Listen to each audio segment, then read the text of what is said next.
નમસ્કાર મિત્રો, મારી યુટ્યુબ ચેનલ સંજય પટેલમાં આપનું હાર્દિક સ્વાગત છે। બાળ મિત્રો, આજે આપણે ધોરણ 5 વિષય છે અંગ્રેજી, તેનો યુનિટ 4 યુનિટનું નામ છે એનિમલ્સ ધ લિવિંગ વન્ડર્સ। તેની સ્વાધ્યાયન પોથી જે આ વર્ષે નવી આવેલી છે તેનું સંપૂર્ણ સોલ્યુશન આજે આપણે આ વિડીયોની અંદર જોવાના છીએ। પરંતુ તે પહેલાં જે મિત્રો અમારી ચેનલમાં નવા છે, જેમણે હજુ સુધી અમારી ચેનલને સબસ્ક્રાઇબ નથી કરી, તે અમારી ચેનલ જરૂર સબસ્ક્રાઇબ કરે, વિડીયો લાઇક કરે, શેર કરે અને બેલ નોટિફિકેશન આઇકોન ઓન કરે, જેથી અમારા દરેક નવા વિડીયોની નોટિફિકેશન તમારા મોબાઈલની સ્ક્રીન પર મળી શકે। મિત્રો, આ દરેક વિડીયોનું PDF સ્વરૂપે સોલ્યુશન મેળવવા માટે તમારા મોબાઈલના પ્લે સ્ટોરમાં વિશ્વગુરુ સ્ટાન્ડર્ડ 1 થી 12 ગુજરાતી સર્ચ કરી એપ્લિકેશન ઇન્સ્ટોલ કરી શકશો। તદ્દન ફ્રી છે, કોઈપણ પ્રકારનો ચાર્જ તમારી પાસેથી લેવામાં આવતો નથી। જે મિત્રો અગાઉથી એપ્લિકેશન વાપરે છે તે પ્લે સ્ટોરમાં જઈ એપ્લિકેશનનું વર્ઝન અપડેટ કરી દેવા વિનંતી છે। અપડેટ વર્ઝનની અંદર ઘણા બધા નવા ફીચર્સ તમને મળી રહેશે। શરૂઆતની સ્ક્રીન આવી જોવા મળશે, તેમાં સ્વ અધ્યયન પોથી પર ક્લિક કરી ધોરણ પસંદ કરી અંગ્રેજી પર ક્લિક કરતા વિડીયોના ઓપ્શન પરથી તમે વિડીયો જોઈ શકશો અને પીડીએફના ઓપ્શન પરથી તમે PDF સ્વરૂપે સોલ્યુશન મેળવી શકશો। એકવાર જરૂર ડાઉનલોડ કરીને જોજો। ચાલો સોલ્યુશન શરૂ કરીએ। લેટ્સ પ્રેક્ટિસ આ તમારે જોઈ લેવાની છે અને આ પ્રમાણે પ્રેક્ટિસ કરવાની છે। સૌપ્રથમ છે activity 1, read and complete the poem using words given below. અહીંયા જે શબ્દો આપેલા છે એનો ઉપયોગ કરી જે આ ખાલી જગ્યા છે એ પૂર્ણ કરવાની છે। તો cat lives in A house, ઘરની અંદર રહે છે। ઇટ એટ્સ ટીની માઉસ, નાના ઉંદર ખાય છે। After eating it feels proud. Bird lives on a tree, એટલે કે પક્ષીઓ છે એ ઝાડ પર રહે છે। It sing and dance moving its tail, એટલે પૂંછડીની મદદથી ગીતો ગાય છે અને ડાન્સ કરે છે। Comes to the ground to eat some grain, અનાજ ખાય છે। Activity 2, find the rhyming words from the poem. પોયમની અંદર રાઇમિંગ વર્ડ એટલે કે સરખો પ્રાસ બેસતા હોય તેવા શબ્દો અહીંયાથી શોધીને લખવાના છે।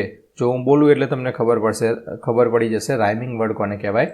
Shade, fade, kennel, panel, den, men, house, mouse, near, dear. તો આ બધા સરખા ઉચ્ચારણવાળા થતા હોય તેને રાઇમિંગ વર્ડ કહેવાય। Activity 3, read the poem and complete using word. તો આ જે બિસ્કિટનો સ્પેલિંગ છે, અહીંયા ઇટિંગ, આ રીતે મૂવિંગ, ગ્રાઉન્ડ, બીકોઝ અને kennel. Activity 4, write the shelters of animal from the poem. તો ડોગ તો કેનેલ, કાઉ તો શેડ, કેટ હાઉસમાં, બર્ડ ટ્રી પર, લાયન ડેન પર। Activity 5, read the story on page number 36 to 37। 36 ને 37 નંબરનું પેજ તમારે ચોપડીની અંદર એટલે કે ટેક્સ્ટ બુક્સમાં ખોલવાનું છે। And write T for true, true હોય સાચું હોય એના માટે ટી કરવાનો છે, ટ્રુનો ટ્રી કરવાનો છે અને એફ એ ફોલ્સ માટે એફ કરવાનો છે।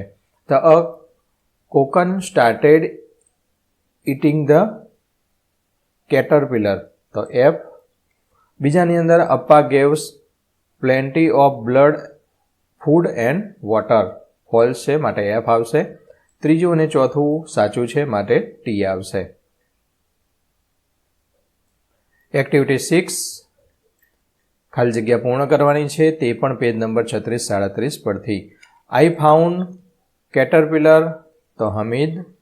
બીજું છે આઈ સ્ટાર્ટેડ ક્રિએટિંગ કોકુન, તો કેટરપિલર। ત્રીજાની અંદર આવશે હમીદ, ચોથામાં અપ્પા, પાંચમામાં અપ્પા, છઠ્ઠામાં હમીદ, સાતમામાં હમીદ, આઠમાની અંદર આવશે Appa. Activity 7, label the life circle of the butterfly, એટલે કે અહીંયા જે પતંગિયાનું જે જીવનચક્ર છે તેનું અહીંયા નામ લખવાનું છે।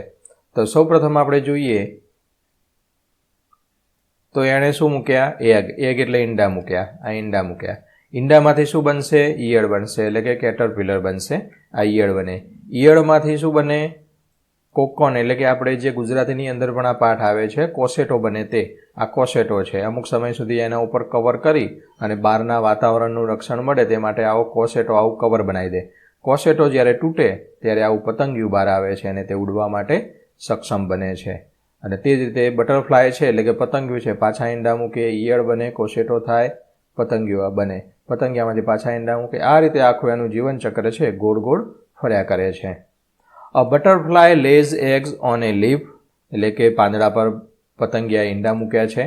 The egg hatch and caterpillar come it ઈંડા ફૂટે છે અને ઈયળ બહાર નીકળે છે. The caterpillar eats leaves and grows bigger એટલે કે કેટરપિલર જે ઈયળો છે એ પાંદડા અને એ બધું ખાય છે.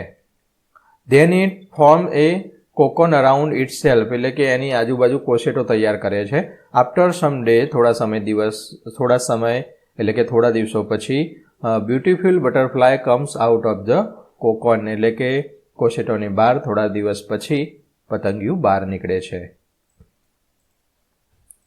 Activity 8.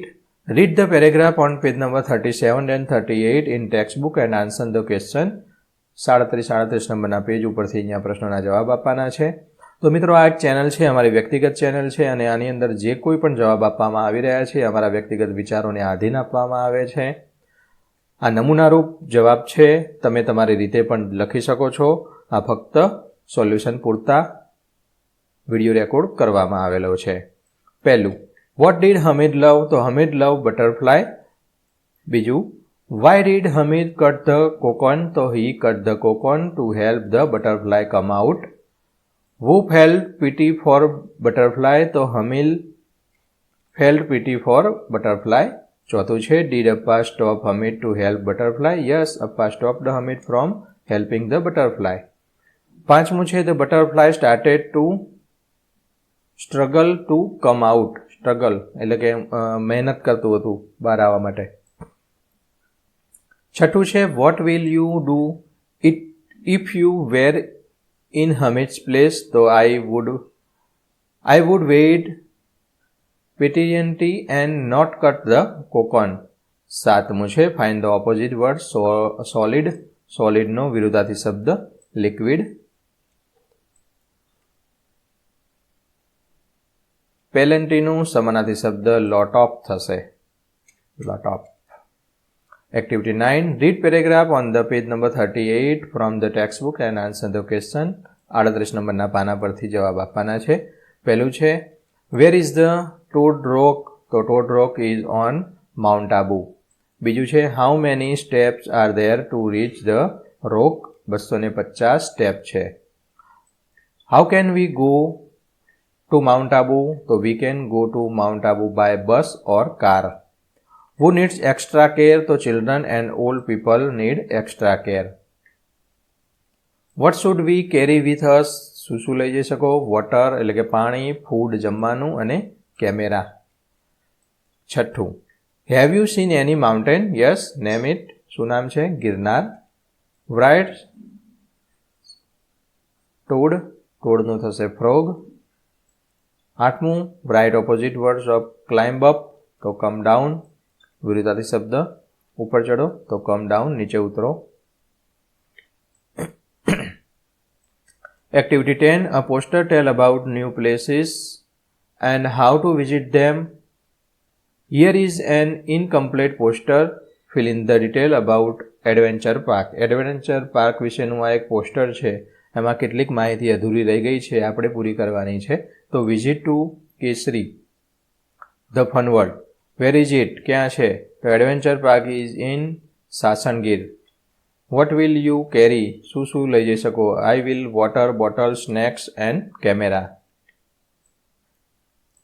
How will you go reach? કઈ રીતે જઈ શકો? તો by car. Cost of ride, any ride એટલે કે એનું ટિકિટ શું છે? 5 વર્ષથી નીચેના હોય એના માટે 20 રૂપિયા, 5 થી 10 વર્ષના માટે 30 રૂપિયા, 10 + 20 એટલે કે 10થી ઉપરના હોય અને 20 વર્ષના હોય તેના માટે 40 રૂપિયા. Draw or paste a picture of adventure park here. Adventure પાર્કનો અહીંયા દોરવાનું છે અથવા બીજો કોઈ ન્યૂઝપેપરની અંદર કે બીજા કોઈ સાહિત્યની અંદરથી તમને મળી રહે તો એનું કટિંગ કરી અને ચિપકાવવાનું છે. Activity 11. Study the picture and make sentence using the words given below. At the beach. Beach પર દરિયા કિનારાનું આ ચિત્ર છે. એમાં દીવાદાંડી દેખાય છે, માછલી છે, હોડી છે, નાની નાની નાવ છે, પછી બોલ છે, કૂતરું દેખાય છે, છત્રી નીચે તડકો ના લાગે માટે છોકરો આરામ કરી રહ્યો છે. આવું બધું તમે જોઈ શકો છો અને તેના વિશે લખી શકો. A boy is riding boat in the sea. A girl is sailing a small boat near the beach. Children are playing with ball on the sand. A girl is making a sandcastle under the umbrella. A dog is walking near the tent. Birds are flying near the lighthouse. Lighthouse એટલે દીવાદાંડી. One boy is flying a kite. એક છોકરો પતંગ ચગાવે છે. Activity 12. Write a paragraph with the help to give given clue. અહીંયા clue આપેલા છે. એના આધારે તમારે લખવાનું છે. તો last Sunday I went to the park with my friends. We went there by auto. On the way we sang song and enjoyed the nursery. At the park we played many games and danced happily. I loved it very much. It was a wonderful trip and I will always remember it. Activity 13. Pick the correct preposition. તો અહીંયા કૌંસમાં આપેલું છે. તો a cat is running after a mouse એટલે કે ઉંદરની પાછળ બિલાડી દોડે છે. એની પાછળ એટલે after. A beautiful cap is on Riya's head એટલે કે રિયાના માથા પર સુંદર ટોપી છે એટલે કે ઉપર on. ત્રીજું, there is a tree near the house એટલે કે ઘરની નજીક ઝાડ છે. A mother is standing between daughter and son એટલે કે માતા છે એ પુત્રી અને પુત્રની વચ્ચે ઊભી છે. પાંચમું, a cow is sitting under a tree ઝાડની under એટલે નીચે ગાય બેઠી છે. Someone is knocking before the door કેટલાક લોકો છે એ ડોર છે એને ક્લોક એટલે ખખડાવે છે ખોલતા પહેલા. Om is coming from the school અને I will reach the station at 1 PM. કોઈ પણ સમય હોય સમયની આગળ at લાગે at. Okay. Activity 14. Match A and B using dictionary and make the sentence. તો કેટનું kitten અહીંયા આ રીતે લખી દેવાનું છે. ગોટનું kid અહીંયા આપેલું છે તો આ રીતે તમે લખી શકશો. બીનું fry, હોર્સનું ફોલ, મંકીનું ઇન્ફન્ટ, ડોગનું પપ, ટાઈગરનું કબ, ક્યુબ,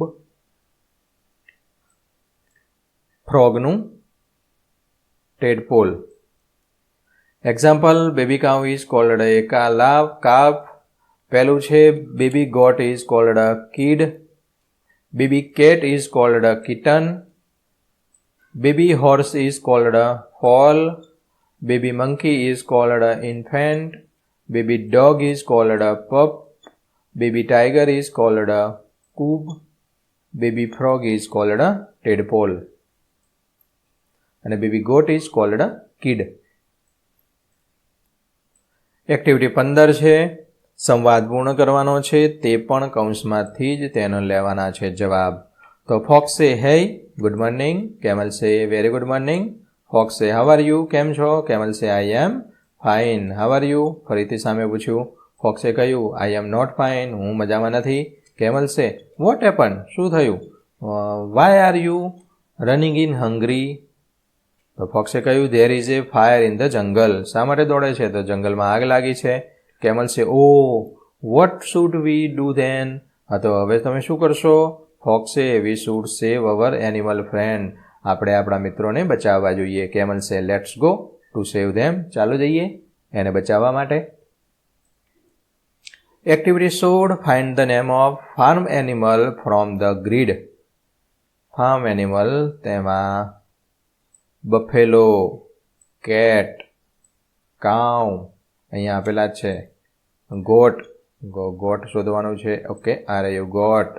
અહીંયા છે ડોગ, અહીંયા છે ડોંકી, અહીંયા છે પીગ, અહીંયા છે ડક, આ છે રેબિટ.